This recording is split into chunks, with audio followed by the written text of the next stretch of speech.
All right, I've got Ashok Gupta on the show today. He's an internationally renowned speaker, filmmaker, practitioner, and expert in neuroplasticity. Ashok, welcome to the show, brother. Yeah, thank you for inviting me. Excited to be here.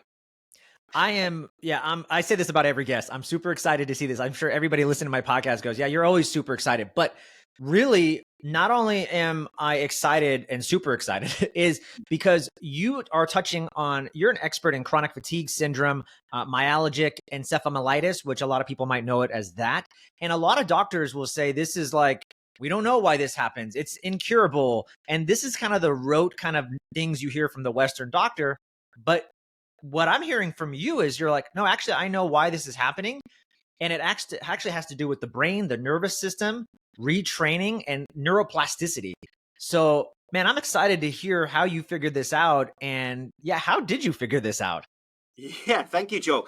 Well, as we were just discussing before we started, I think this is the new exciting area of medicine that's going to transform millions of lives around the world because to me, it makes absolute sense as to why these conditions are occurring. And I'll go through the kind of neurobiology of it. But in terms of my story, so I suffered from ME and chronic fatigue syndrome while studying as an undergrad at Cambridge. And imagine a young guy, early 20s, about to complete my degree. And suddenly I was hit with a virus, couldn't get better from the virus, and just became worse and worse to the point at which I had to crawl to the bathroom, right? I opened up a textbook and literally couldn't read the words on the page. It's like I was suddenly 90 years old and I couldn't understand why. I went from doctor to doctor and they would say, we don't know what this is. We don't know what causes it. We don't know if it's even real. There's nothing we can do. You might have it for the rest of your life. Goodbye. And it was like a death sentence to a young man. And I remember in my worst moments, I was almost suicidal, thinking, I've got this, I had it for like 2 to 3 years and no answers, no information. And like many of us who've been on this journey, who are here, who are supporting other people, we've been on our own, unique health journeys. And so in my case, I then decided, right, I'd met hundreds of people with these illnesses. And I said, if I can just get myself well, and this was the mid-90s, by the way, where these illnesses were totally not recognized very well. Nobody was talking about that then, and they're not even really talking about it now. So, yeah. I said to the universe, if I can get myself better, even if it's just 50% better, I will dedicate the rest of my life to helping the millions around the world who are suffering from this. And so I researched brain neurology, I researched physiology, and I came up with a hypothesis as to what I thought caused these conditions.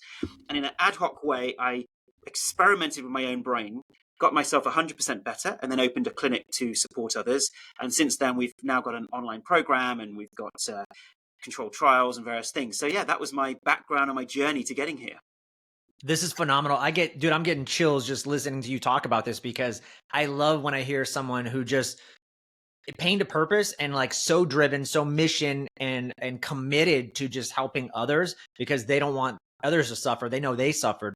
And, I was telling you offline, my brother in his early 20s had just some emotional things happen. He had a breakup and he was going through a lost job. And all of a sudden he came down with what would look like to the Western doctor chronic fatigue syndrome. I mean, I couldn't explain it. I actually thought he was just being lazy because he did have a tendency to be a little lazy. So I'm like, dude, get up. Like, we got to do stuff. I mean, he couldn't get out of bed, man. This lasted for about a year. Couldn't figure it out. Ran some high sophisticated blood tests because that's all I knew at the time with my knowledge of health. And his reverse T3 was off. His thyroid, everything was off. And the practitioner said, listen, I don't know based on his blood what's going on, but he has some kind of viral load and we got to get his immune system. And that was all she could really say. Come to find out, it looked like, he had a detection of the Epstein-Barr virus. And now looking back at it, I can say it was probably this emotional component that hit him coupled with a virus. And we just didn't know how to balance his body out. He eventually got better through just nutrition and just kind of steadily giving him a good input. But it didn't happen overnight. And I wish I had known someone like you to do that. The second big thing, and I think we're going to talk about it, is what's fascinating to me because I'm blown away. You talk about neuroplasticity in the brain and like retraining the nervous system or I don't know, you're going to tell me the brain, the nervous system, the limbic system. How, I wouldn't even think of that. Wouldn't we be thinking like, no, we need to give our kids or you more vitamin C, more antioxidants, and you're training the brain to get people better. Talk to me about this. Yeah, so this is where medicine. See, it always reminds me of a great story where there's a man and a woman, and the man's lost his glasses, and there's a blackout, let's say, and there's no electricity in the home. So he starts looking for his glasses outdoors under the street lamp. And the woman says, "Why are you looking for your glasses there?" And he says, "Because that's where the light is." Right.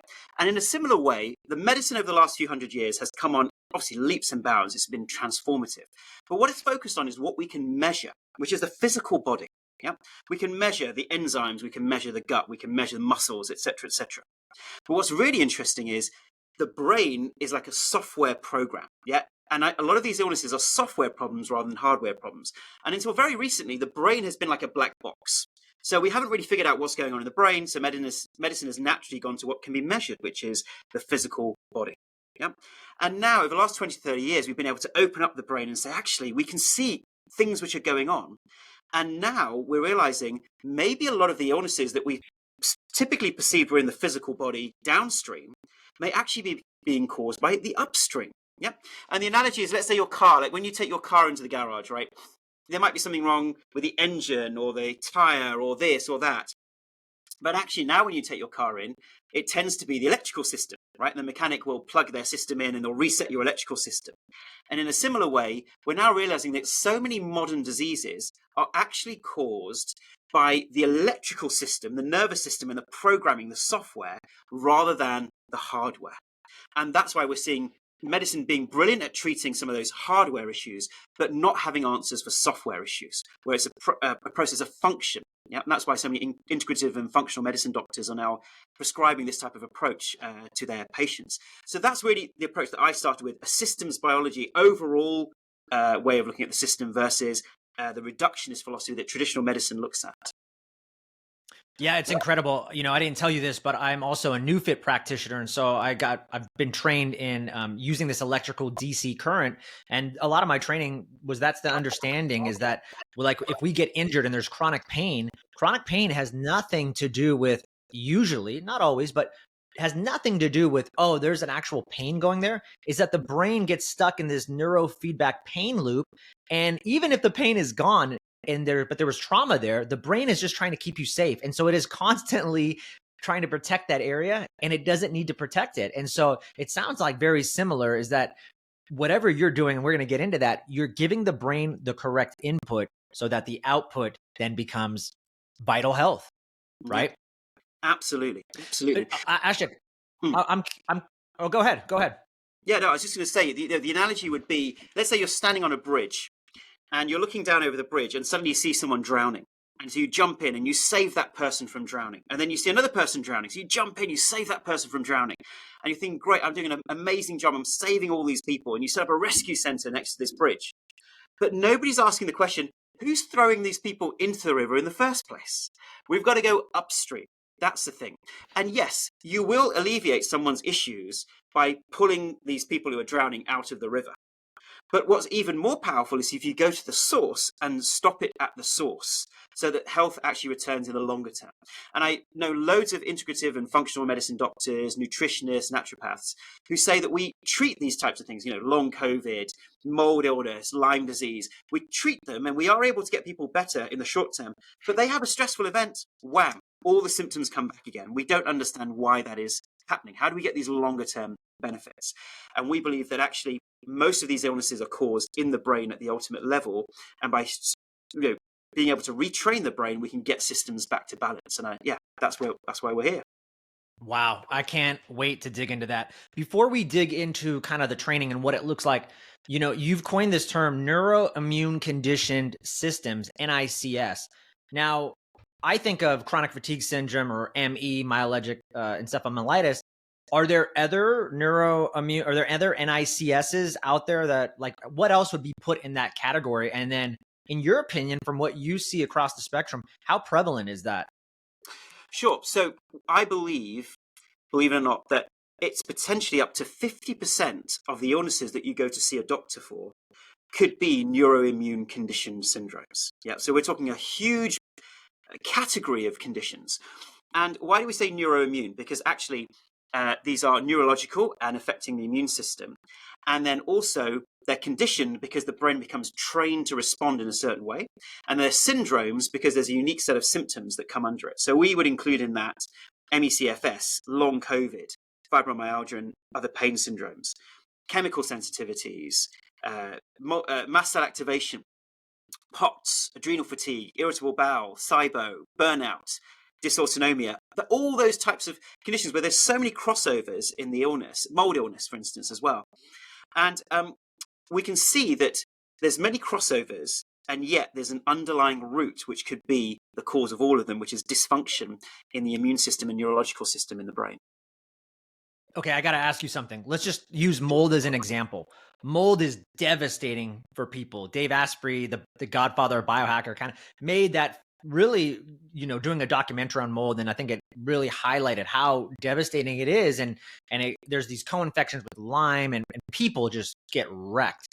Mm-hmm. I'm curious, are you telling me that going through maybe one of your protocols or trainings and retraining the limbic system, can that alone wipe out someone who, let's say, has mold symptoms? Because what we've been taught, well, at least what I've been taught as a holistic health coach and functional kind of, diagnostician, is I would use binders and I would use enzymes to eat away at the mold inside. And I would use certain herbals to destroy some of these pathogens and bring the body back up to speed. Are you saying we don't even need to do any of that? I'm a both and kind of guy. So I think those things are very useful. So as I said, you're standing on the bridge, you're still saving the people who are drowning because they've already made it down the river. And let's go to the root source and say, well, why are these people coming into the river in the first place? Why is this person reacting to the mold? And to give you an example of this, our bodies are our own best detoxifiers. Most of medicine is not actually defending the body, it's enabling the body to defend itself better. Even vaccines are essentially doing that. And so when it comes to things like binders, when it comes to detoxification, killing off these types of toxins in the body can do this better than any other external remedy, but we've got to get the body in the right state to do it. And a clue to that is if our system is in an over-defensive state or a fight or flight response, our detox systems shut down, our digestive systems shut down, our enzymes are disrupted, our microbiome is disrupted, white blood cell count goes down. All of these things are impacted by the nervous system responding inappropriately and the immune system responding inappropriately. Get those refined, get those delicate systems refined and efficient, your body can take care of all of these things itself. I love that. Yeah. So it's a holistic approach. Like you can do all those things, but start with the nervous system first and I always tell people that. I always say, listen, if you're not in a parasympathetic state, the body can't heal anyways. I don't care what binder I give you or what, you're not going to heal. So that's beautiful. And I think this ties in with a conversation I had with you just a little bit ago about my own son, my 6-year-old, who he got a TBI about 3 years ago at age 3. And for anybody that doesn't know, at age 4, there's the brain goes through this magical leap, the limbic system. And he got a TBI. And we know that there's a lot of emotional components and things that happen there. And ever since he got that injury, I have noticed that sure, he has even some more emotional and maybe anger issues, but also his immune system, in my opinion, has gone offline. He was a kid who could get sick and he would turn around within 24 hours and be amazing. Now I have seen more reoccurring sickness and even warts are on his body, which shows that he's got some kind of viral load that he just can't seem to get away. A practitioner I finally met with who does a lot of energy and frequency and resonance work said, Joel, his biggest issue right now, and I think you're going to like this, is that brain injury, that TBI, has affected his nervous system so much that it's actually caused dysfunction in the immune system. So as much as the herbals and the vitamin C and the binders that you want to give him, we're not getting to the root cause. Mm-hmm. Would you say something kind of, I think you're saying the same thing, Ashok. Yeah. So we have people who've used our program as a secondary condition for TBI. It's not the primary condition that we recommend it for because we don't have studies on that. But what they have told us is, you see, when we have a traumatic brain injury, what's happening is our system now detects danger. And potentially there's disruption I don't know the specific case of your son, but there can be disruption in the neuronal connections in the brain that can be damaged. Therefore, the system thinks, hey, there is something wrong, I am in danger, and therefore I need to trigger immune responses and nervous system responses. And in doing that, the medicine becomes the problem. So when I say the medicine, the brain's own ability or drive to try and defend itself becomes the issue. Yeah. And therefore, we need to calm down and switch off these overactive responses to allow balance to occur. And, if I give you the background to this, I always start with, what is the biggest question of all? Why are we here? Right? So we could have a lovely conversation for the next half an hour on the philosophical constructs around civilization. But let's talk about it from a scientific perspective. We are here because this immune system and this nervous system has evolved over millions of years to adapt to its environment, to survive, procreate, and pass on the genes to the next generation. Yeah? And our DNA contains all the DNA of the previous species. Not many people realize this. Do you know we share 40% of the same DNA as a banana, which I find a fascinating statistic. So we have learned all of that to be able to survive in our bodies. Yeah. So survival is the number one priority, and the brain will always err on the side of caution. So your brain doesn't care whether you're well. Your brain cares that you survive. And that is our number one clue to all these modern diseases and neuroimmune conditions. And so what happens is, let's take the example of long COVID, because I think that's something that a lot of people can relate to, because we all seem to know somebody who's got lingering symptoms from COVID. So imagine you get COVID. Normally your immune system switches on, it fights off the incoming invaders, and then it switches off and goes back to standby mode. But if we're feeling weak, or there is perhaps an emotional thing going on in our lives at the time, or we feel compromised in some way or immunocompromised, our immune system may take longer to fight off that incoming invader, fight off that virus. Yeah. And during that period of time, we'll have a period of post-viral fatigue, which can also be extensive. Can be, many people have COVID and it takes a few weeks to really get back to normal. Now, during that period of time, the brain may think, hey, why haven't I fought off this virus yet? I've still got symptoms. Perhaps we still have the virus in our bodies. Right, I need to continue to stimulate the immune system and nervous system. But now, the symptoms in our body become what we call a conditioned stimulus. So I don't know if we remember Pavlov's dogs, right? So we ring a bell and the dogs would salivate knowing that they're about to be fed some food. So in the same way, this very neutral stimulus is just symptoms in the body. They become a conditioned stimulus. And our brain thinks, symptoms in the body are telling us that we still have the virus in our bodies. Therefore, we must trigger the immune system and nervous system in response to the symptoms. So the brain triggers the immune system and nervous system, creates massive inflammation in the body and the brain. That then loops back to a hypersensitive, hypervigilant brain. The brain thinks we're still in danger and then re-triggers the immune system and nervous system, which creates a vicious cycle. And for us, that is the key explanation as to why illnesses become chronic, because otherwise our system should return to homeostasis. But it doesn't, because the output and the input of the system get tied together and locked together in a vicious loop. And Joel, are you a fan of Game of Thrones by any chance? Unfortunately, no, and I don't have a TV, so that's the only reason. Good for you. Well, let's take a fairy tale, right? So imagine you are King Joel, and you are king of your castle, king of your kingdom, right? And you have an army, which is your nervous system, and you have a navy, which is your immune system, to defend this kingdom.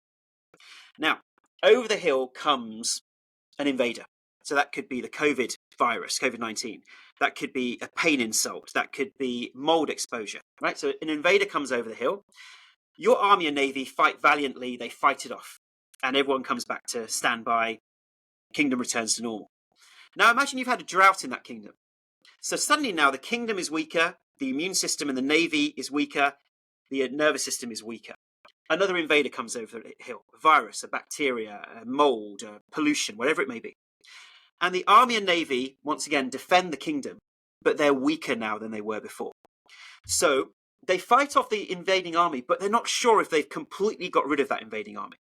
So they come to you, King Joel, and they say, King Joel, we need all the resources of the kingdom now. We need the wheat, the corn, the metal, all the young men who, not being sexist, but the young people who can join the army and the navy. Right? So all the resources are now being channeled to the army and navy. Now what happens is they're on hyper alert, just like veterans get traumatized after being in war. Even a small group of people coming over the hill on horseback is enough for the Army and Navy to fire off their weapons. They're firing off their arrows, their war machines, just to err on the side of caution and defend the mind and body. But what then happens is all the resources of the body are being channeled to an inappropriate inflammatory response. And some of those arrows are falling back in the kingdom, disrupting the kingdom even further, making the kingdom even weaker. And so now those generals, those army generals are traumatized. They're constantly defending against an enemy that has already been fought off. But then what happens? Opportunistic enemies start arising. So spies are able to get past the barriers because the Army and Navy just focused in this direction.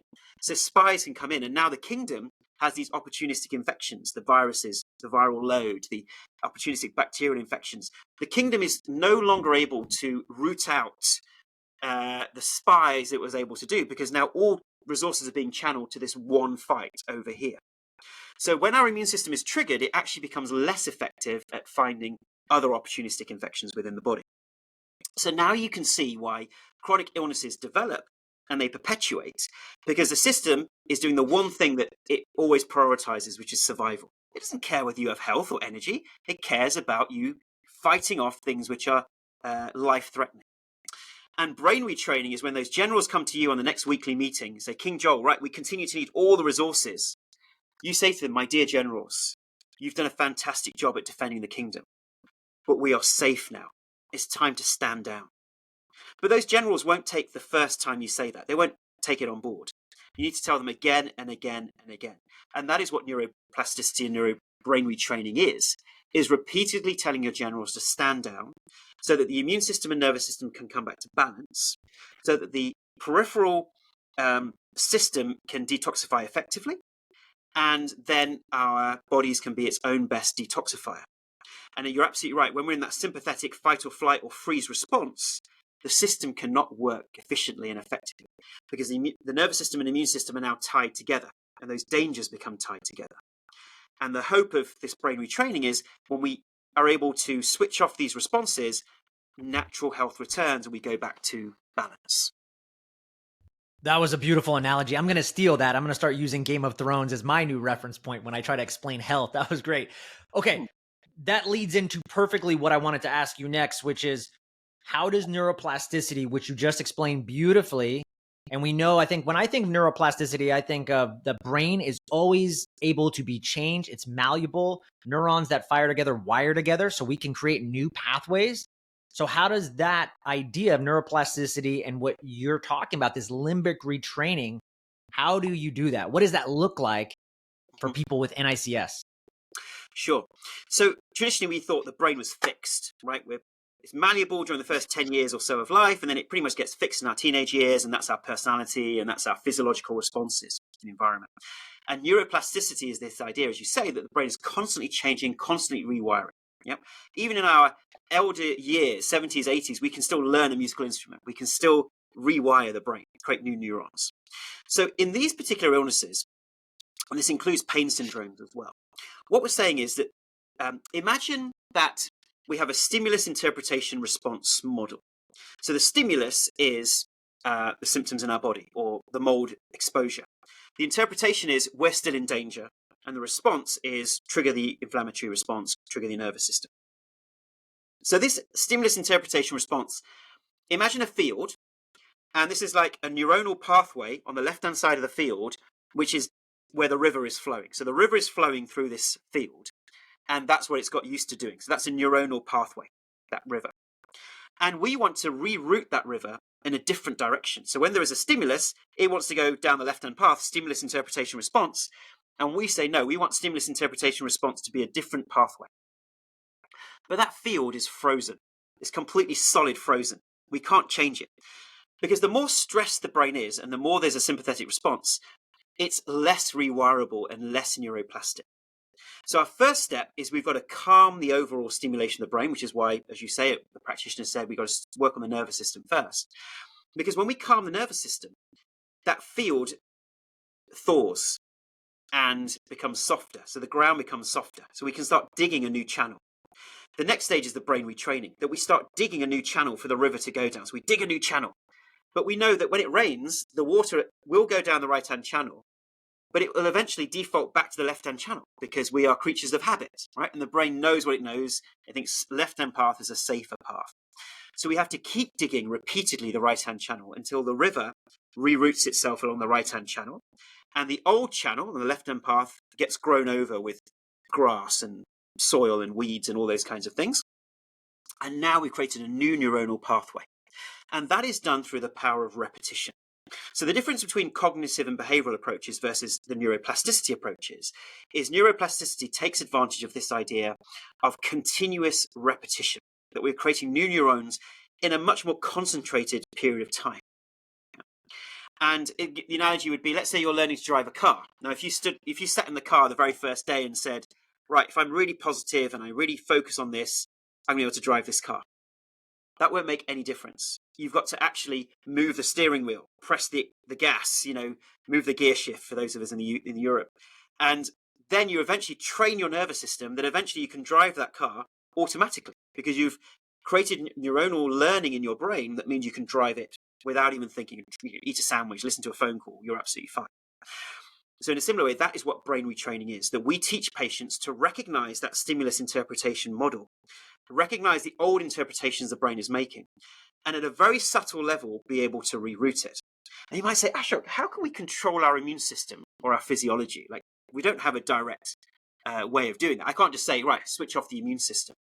And that is the unique set of 7 steps that we've identified. 7 little steps that people take, which involve actually physically moving through certain steps and imagining certain things, which actually send these safety signals back to the limbic system, to the amygdala and the insular parts of the brain to switch off these responses and get back to homeostasis.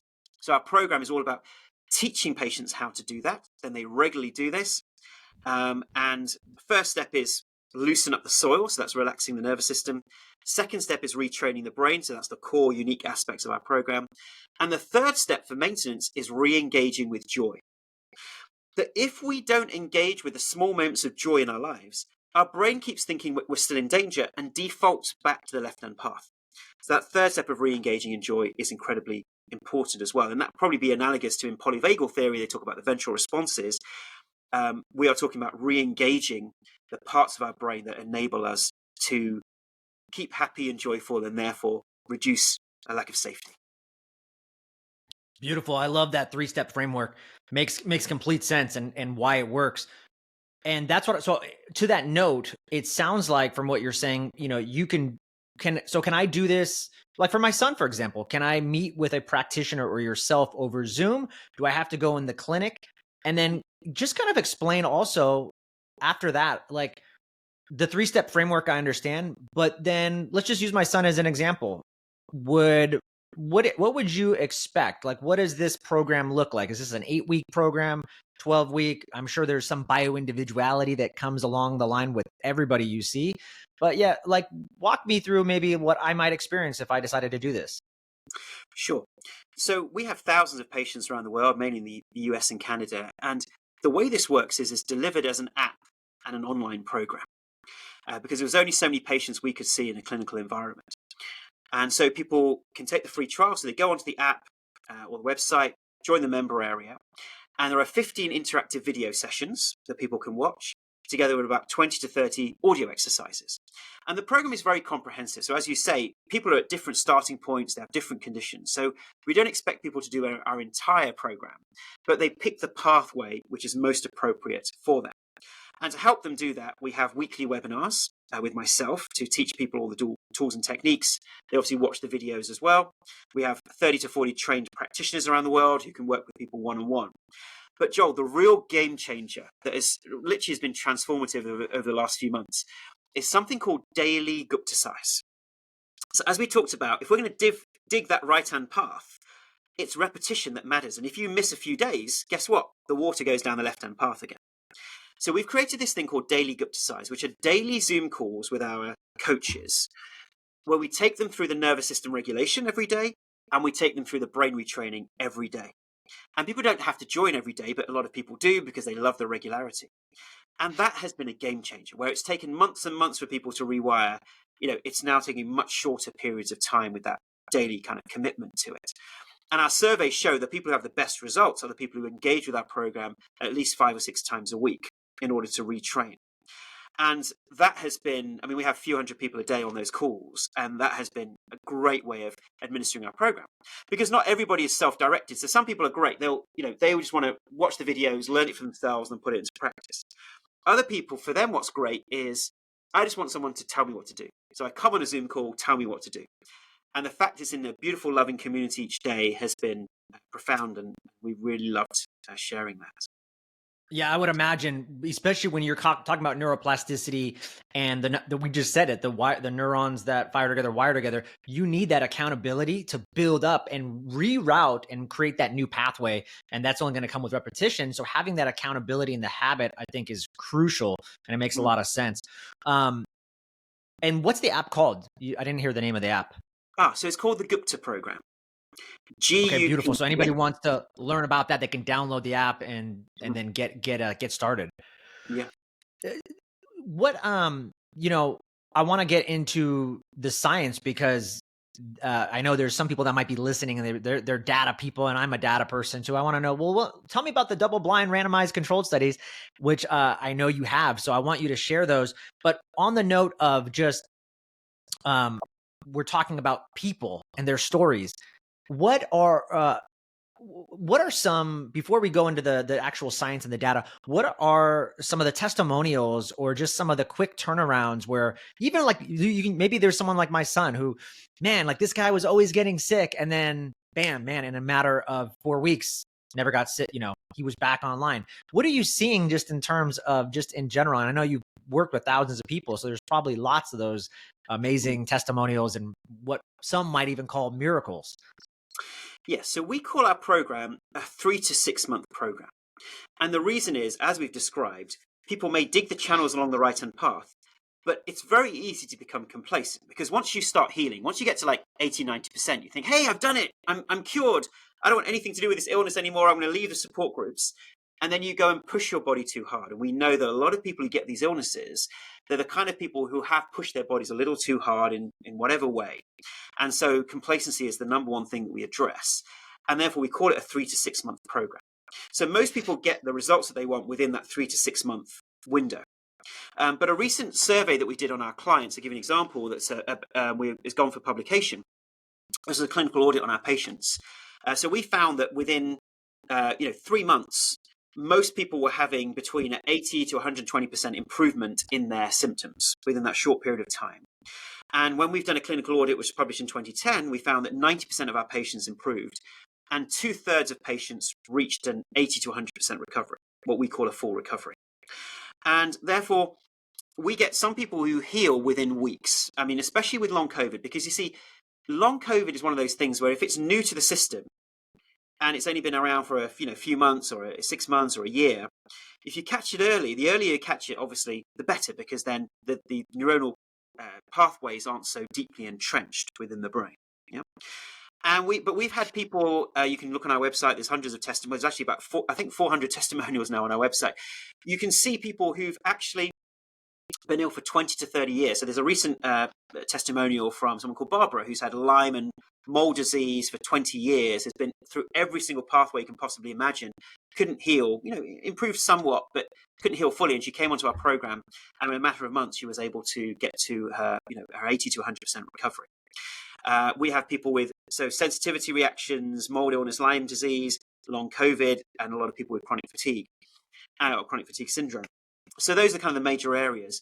But now we're finding that even patients who we didn't traditionally treat, so we now have people using it for MS and Alzheimer's and these inflammatory diseases, which is our next target for research, which has been fascinating as well. And once again, not that we're able to cure it, but they're certainly seeing reversal in the trajectory of their illnesses, which for those types of conditions is fascinating as well. So I think this is a real exciting area. I love that, Ash. And it makes complete sense. Every person that I've ever encountered as a client or someone that's reached out to me that has had an autoimmune condition such as MS, I've always been able to trace it back to an emotional time period in their life. And then bam, they got sick, and then a cascade of things happened. And I've also seen a handful of people, guess what? not go the traditional medicine route, which in my opinion, they're just poisoning these people, which they are. And I've seen these people actually do the complete opposite and heal themselves, not through your method. They just kind of decided to just, use their mind and just do different things. And guess what? Their symptoms all went away. And the Western doctor's like, I don't know how this is happening. Just keep doing what you're doing. I can't explain why you went from 4 lesions to 1. They don't even know how to categorize these people. And so I've seen a lot of people heal on their own. The difference between what they're doing and you're doing is you've actually figured out the system and the framework to get them back rapidly. They just kind of figured it out. They stumbled upon it, luckily, thank God. Yeah. So well, actually, there's a very so exciting what you're doing. Yeah, there's actually a very simple hypothesis as to why people heal from we don't understand why. What happens is the brain is stuck in this defensive mode where it believes we are in danger. Okay, and that's why it's triggering the immune system and nervous system. Now, if you go on a new diet, or you go on a meditation retreat, or you do something completely radically different that the brain doesn't really understand, or is a completely new exposure, the brain thinks, oh, perhaps something has shifted and changed because I see some improvement in symptoms. Perhaps I'm no longer in danger. Do you see? And so then we go from a vicious circle to a virtuous circle. And I want to be very clear that this isn't the placebo effect, but what it is what I call the enhanced self-healing effect. That when we believe that we are going to heal and we find something that's improving us, we get onto a beautiful escalator of positivity and of healing that enables us to ratchet forward that response. All we're doing is bottling that retraining of the brain. So when someone heals, we believe, from any of these conditions, they accidentally and unconsciously rewire the brain for safety. And that's ultimately why they heal, because these defensive responses now switch back to normal. We get back to homeostasis. So there can be many ways to get back to homeostasis. We're just bottling it in a systematic process. Yeah, very, very cool stuff. Are you certifying other practitioners like myself, health coaches that want to add this to their practice, or they want to do that? Is that possible? Absolutely. So we have a training program, which is teaching people to become either official Gupta Program coaches, or we are also launching one for practitioners who perhaps don't want to go onto our website as official ones, but they would just like to be able to support their patients through their healing. So all of this is coming now because we've had a lot of demand for exactly that. And what amazes me is, when I go to conferences now, I have practitioners coming up to me saying, oh, we're prescribing your program to our patients. Now, all of our patients go through your protocols in addition to what we're doing. We don't know what's helping, but the package is more powerful than the individual components. And that's really exciting for us because we're not having to even really sell this. People are already, the patients themselves are using it and telling their doctors about it and saying, look, can I use this in addition to your protocols? And definitely we believe that the combination approach is great because you're improving the downstream symptoms, but you're also getting to the root cause at the same time. Yeah, that's amazing, man. I'm looking at the time and we're kind of running up on the top of the hour. I want to just ask you a couple of final questions and then let everybody know, and then we'll let everybody know where they can find you and connect with you and learn more about what you're doing.